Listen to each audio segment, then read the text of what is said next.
জামাত শিবির আওয়ামী লীগের মতোই ভোট ডাকাতি করতে আছে। শাসন তারা দখলে নিয়েছে, বিভিন্ন প্রতিষ্ঠান দখলে নিয়েছে, সরকারকে জিম্মি করে তারা নির্বাচন করতে আছে। তো তাদের পরিণতিও আওয়ামী লীগের মতন হবে, কারণ আওয়ামী লীগও এই প্রসেস করার কারণে আজকে তাদের পতন হয়েছে। ঠিক কোনো একদিন এই জামাতেরও পতন হইব। প্রশাসন, বর্তমান সরকার, মিডিয়া সবাই বিএনপির বিরুদ্ধে লেগে গেছে। বিএনপিকে কীভাবে ধ্বংস করানো যায়, বিএনপিকে কীভাবে রাজনীতি থেকে দূরে রাখা যায়।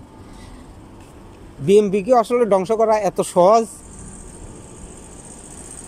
যে আওয়ামী লীগ 17-18 বছর চেষ্টা করেও বিএনপির ধ্বংস করতে পারে না। আর এখন এই সরকার, মিডিয়া, জামাত, বিভিন্ন দল মিলি, ইসলামী দলগুলো মিলি বিএনপিকে কি ধ্বংস করা সম্ভব হইব?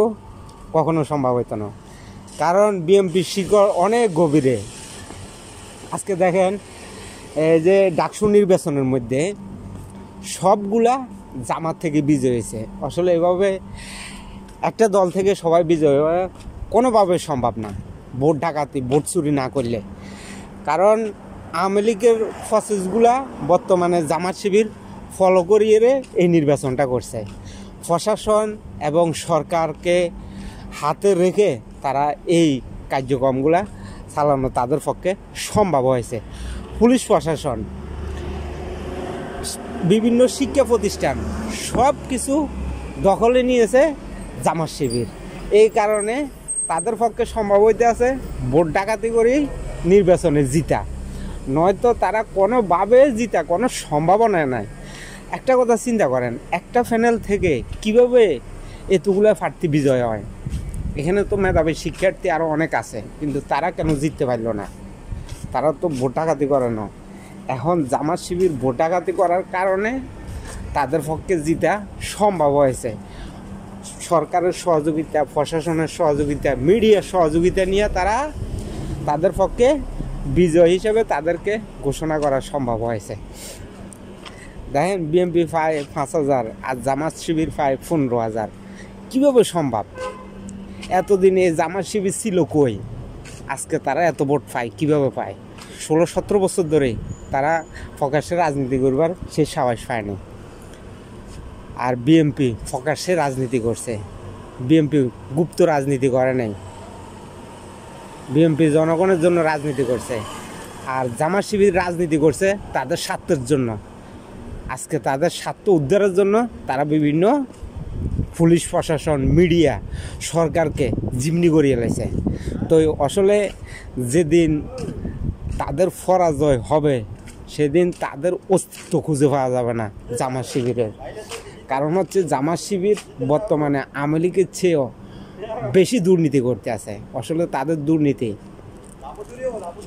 মানুষের চোখে পড়তে আসে না, একদিন মানুষের চোখে পড়বে তাদের দুর্নীতি। এই যে তারা চাঁদাবাজি কীভাবে করে, তারা বিভিন্ন জায়গা থেকে টাকা নিলে এগুলো হাদিয়ে বলে। তো আসলে হাদিয়ে কোনো সিস্টেম নাই। আপনি কারো কাছ থেকে যদি টাকা নেন ওইটা চাঁদাবাজি হবে, এটা হাদিয়ে হবে না। লাখ লাখ টাকা নিতে আছে বিভিন্ন ব্যবসা প্রতিষ্ঠান থেকে, বিভিন্ন ব্যবসা প্রতিষ্ঠান দখল করে এই জামাত শিবির। আজকে জামাত শিবির আওয়ামী লীগের মতোই ভোট ডাকাতি করতে আছে। প্রশাসন তারা দখলে নিয়েছে, বিভিন্ন প্রতিষ্ঠান দখলে নিয়েছে, সরকারকে জিম্মি করে তারা নির্বাচন করতে আছে।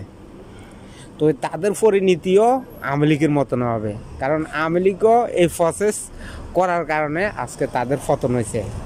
ঠিক কোনো একদিন এই জামাতেরও পতন হইব।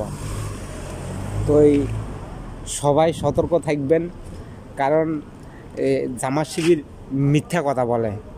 এই যে বলছে না ডাকসু নির্বাচনে বিএনপি ভোট ডাকাতি করতে আছে, এখন দেখা যাইতে আছে সবগুলা তাদের প্যানেল থেকে বিজয় হয় জামাত শিবিরের। তাহলে বিএনপি ভোট ডাকাতি করে জিতলো না কেন?